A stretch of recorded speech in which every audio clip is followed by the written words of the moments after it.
Railways ఎవరైనా రైలు ప్రయాణం చేసేటప్పుడు ఒకటి లేదా రెండు బ్యాగులు లగేజ్ని తమతో తీసుకెళ్తుంటారు. కొంతమందికి మాత్రము 4-5 లగేజ్ బ్యాగులు ఉంటాయి. వాటిని మోయలేక తీసుకెళ్ళలేక నానా ఇబ్బంది పడుతూ ఉంటారు.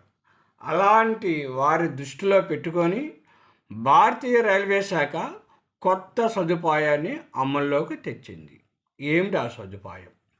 ఇందుకోసము రైల్వే శాఖ బుక్ బ్యాగేజ్ అనే ఒక యాప్ని తయారు చేసింది. ఈ యాప్ ద్వారా ఈ సర్వీసును ప్రయాణికులు పొందవచ్చు. దీనివల్ల మీరు ఇంట్లో ఉండి మీ లగేజ్ని ఇంటి నుంచి ఎక్కడికి పంపాలో డిసైడ్ చేయవచ్చు. మీరు కోరుకున్నట్లే లగేజ్ తీసుకొని